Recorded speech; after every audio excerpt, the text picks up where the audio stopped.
Hello, everyone, and welcome to your daily dose of spiritual vitamin with Bonnie B. We are going to pick right back up and finish talking about Ham, okay, and the black race, and skin pigmentation and curses.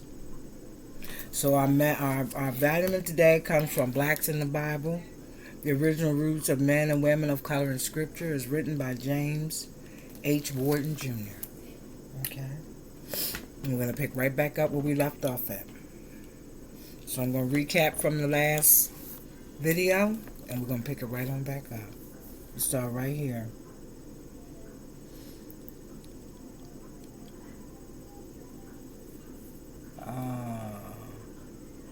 When God marked people's skin, he always turned it white with a mark of leprosy. In displaying his power to Moses, God turned Moses' hand white with the plague of leprosy and then turned it back to its original color. The same color Moses' African stepmother used to pass him off as a North African prince. Like I said in the other video, you can find that in Hebrews 11:24.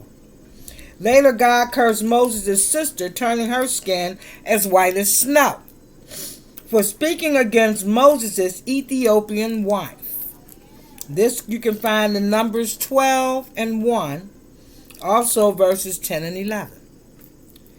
Giza's skin was turned as white as snow by a prophet of God for his abomination. You can find this in 2 Kings, chapter 5, verse 27. 2 Kings 5:27. In Scripture, skin was never turned black because of some curse. On the contrary, it was always turned white, marked by skin disease known as leprosy. Not my words. I didn't say it. I didn't create leprosy. God did. Although the Bible has been the best-selling book in the world, not one documentary on ancient Egypt acknowledges territory as the land of Ham, Noah's son, who was the father of the black race. It is even more disgraceful that though Egypt is named after Ham's son Mizraim, this information has literally been suppressed by university college professors, historians, history books, museum curators, filmmakers, all of them, while they trumpet ancient Egypt's exploits. Check for yourself. Unfortunately, secular historians and Western Christianity have embraced the conspiracy of silence and continuing to cover up the fact that ancient Egypt was called the land of Ham. They don't want to talk about that.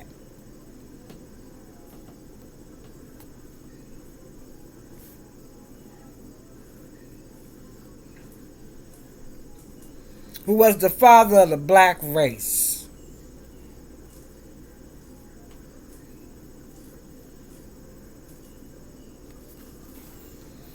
And the fact that it was located in Africa. Yet the fact remains that Ham was one of 8 passengers on Noah's legendary ark. Egypt has historically been referred to as the land of Ham. Until this truth is known about Ham, the land he founded that bears the name of his son Egypt, and the story of Noah's Ark will be continued to be viewed as a myth, because they don't want to acknowledge the fact that Egypt was the land of Ham. Ironically, racism is the greatest barrier to proving creationism, and the authenticity of the story of Noah's Ark.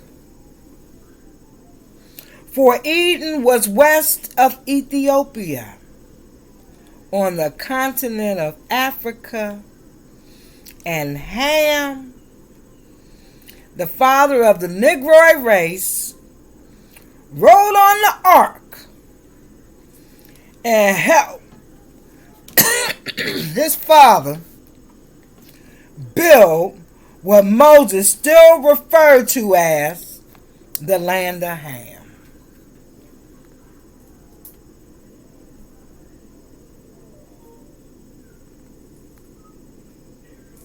After Ham left the Tower of Babel in Iraq or Babylon, he founded what Moses still referred to as the land of Ham, or what we call Egypt, the English name for his son Mizraim. Ham's descendants, called pharaohs, ruled in this North African nation. When Moses freed Africa's called Egyptians,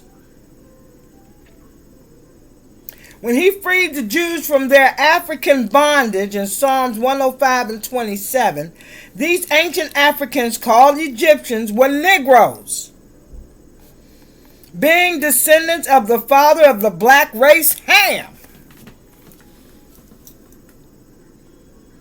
Let my people go. Yeah, they was black. These are descendants of Ham.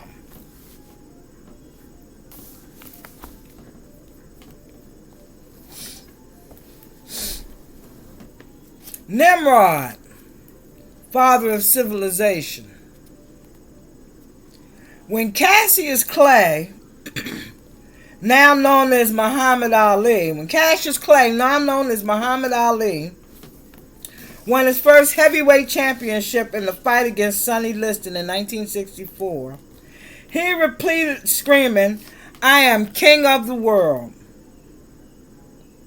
Words of the epic movie Titanic echoed 3 decades later. In reality, the first man who rightfully owned this title, King of the World, was a black man who ruled the whole of mankind, and the world is still reeling from the effects of this fallout from his reign over humanity. We all know Adam as the first man. However, did you know the first king in the Bible was black? His name was Nimrod, and he ruled the whole of mankind. Nimrod was Ham's grandson, the 6th son of Cush, whose very name means black. King Solomon wrote, "Children's children are the crown of old men." So Nimrod had to be the pride and joy of Ham, his over 100-year-old grandfather, because Nimrod rose to great prominence. And here's how. Prior to the Great Flood, mankind was herbivores. Since fruit and vegetation perished as a result of the flood, after the ark landed, obtaining food took a whole new significance for the 8 inhabitants of the new world. So it was no longer vegetation. Now you must hunt.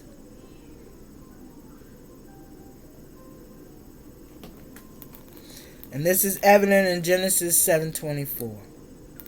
The waters from the great flood receded, revealing the united intercontinental land mass called Pangaea. and the animals Noah saved simply began to multiply. After the animal population multiplied to substantial levels, the Almighty gave man permission to eat meat. So God gave permission for man to now eat meat.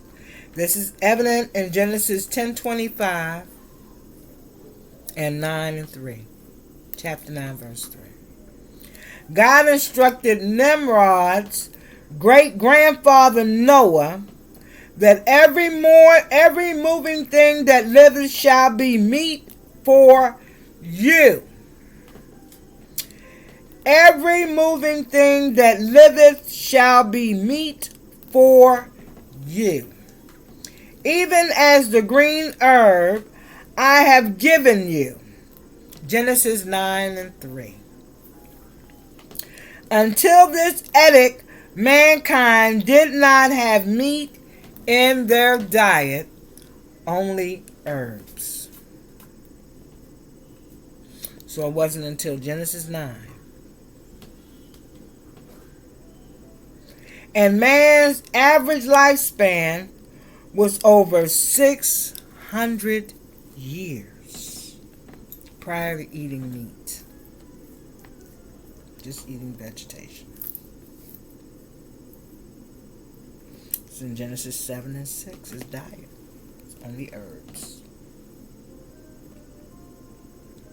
With the addition of meat to the human diet, man's years were truncated to 120, with the added burden of having to learn to hunt from scratch.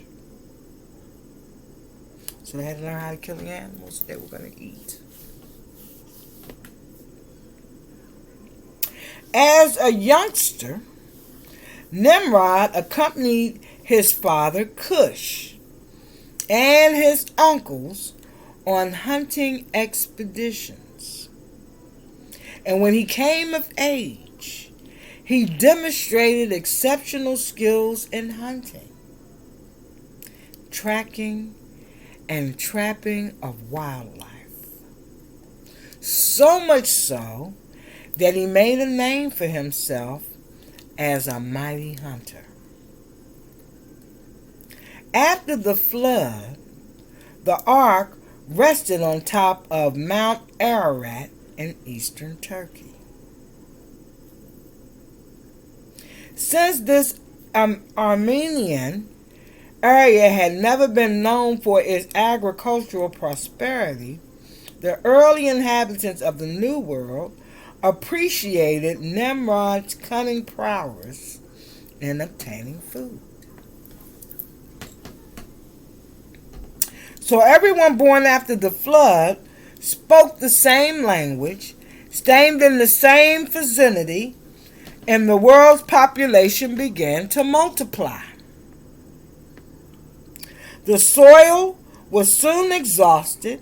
The animals instinctively migrated towards their natural inhabitants, and the earth's swelling population willingly followed this mighty hunter because they knew their survival depended upon Nimrod's skill in tracking the animals that were hunted for their food.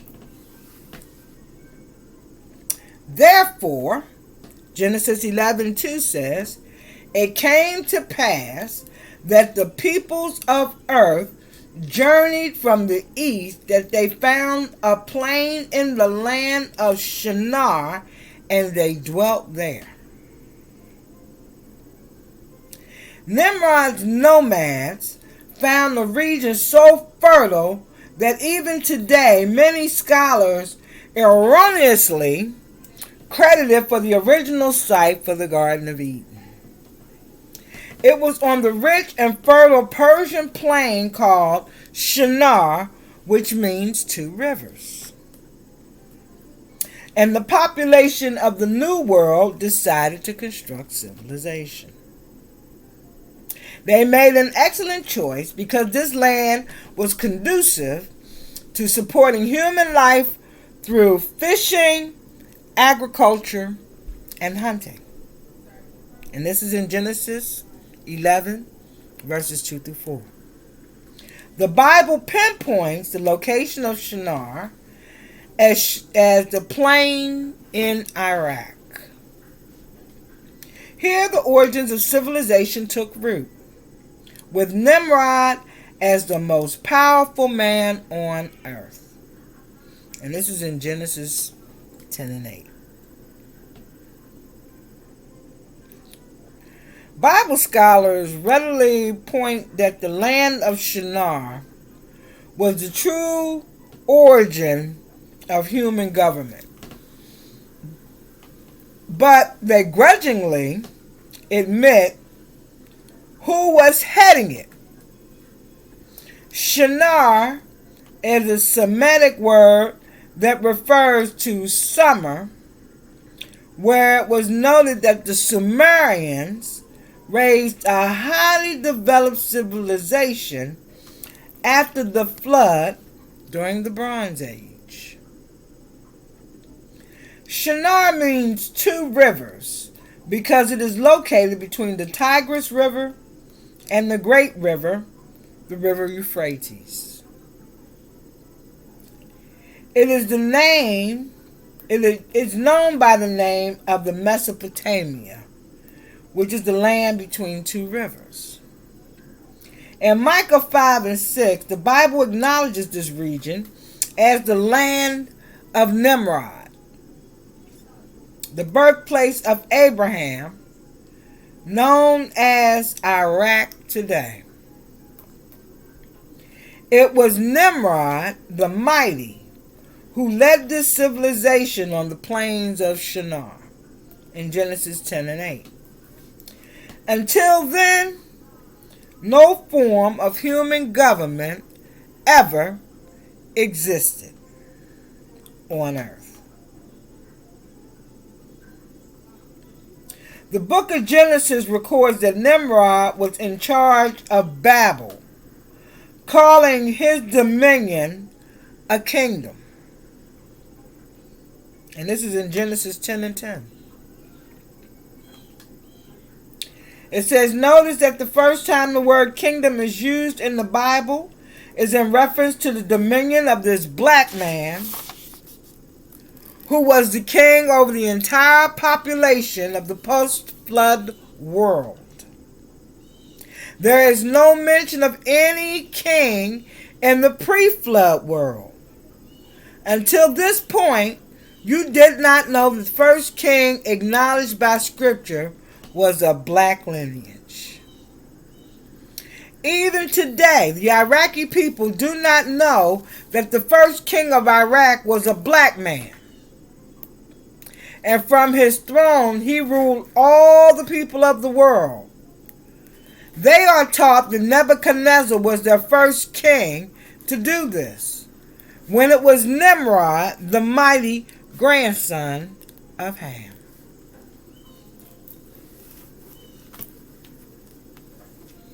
Yeah, isn't that something? Nimrod. Let's go a little deeper. The scriptures indicate that Nimrod was the first leader to achieve supreme rulership over a one world government. The United Nations is still striving to achieve this feat that was accomplished by this black man. For under Nimrod's rulership, the people were one. Genesis 11 and 6. There were no racial divisions or ethnic conflicts. Violence no longer covered the earth as it had in the pre-flood world. The flood was sent to teach the human race a hard lesson: to live at peace with one another or risk world destruction. Living in brotherhood was exactly what Nimrod's kingdom did. And that was in Genesis 6:11 and 13. So Genesis chapter 6, verse 11 and verse 13. Without rebel or rival, Nimrod remained the undisputed ruler over the whole of mankind. Nimrod began to be a mighty one in the earth. He was a mighty hunter before the Lord, and the beginning of his kingdom was Babel. And that's Genesis 10:10. Notice that Nimrod began to be a mighty one in Babel. But God put an abrupt halt to this black man's grand beginnings. At Babel, Nimrod's administration decided to make a name for itself by the greatest construction project known to man, Tower of Babel. The Bible tells the amazing story of a potential of this black man's kingdom during the great construction period. They said one to another, "Let us make brick for stone and slime for mortar." And they said, "Let us build a city and a tower whose top may reach unto heaven. And let us make us a name, lest we be scattered abroad upon the face of the whole earth." Genesis 11:4. Under Nimrod's reign, mankind began to build what was literally would have been a towering achievement that would have eclipsed the largest architectural structure on earth today. Nimrod's administration designed a tower whose top would reach unto the heavens, a rudimentary space program. Nimrod's tower would have overshadowed Africa's Great Pyramid, reputed to have been the largest foundation of any man structure on earth. Fragments of the architecture plans that were to be employed in building the Tower of Babel were enormous towers seen to have survived and were deployed by other descendants of Ham in the construction of the pyramids of Giza. These 4,000-year-old pyramids are the oldest of the 7 wonders of the world and continue standing in Africa without a need of renovation. However, God put a remarkable end to what was to be Nimrod's towering achievement, and the world is still reeling from the effects today. We're going to end this spiritual vitamin right here about Nimrod, okay? Until the next vitamin, if you enjoyed the contents of this video, check the like button, hit subscribe. Come on back for another vitamin. Join me, Bonnie B, for your spiritual dose, daily vitamin. Stay blessed, my beloved. Peace and love.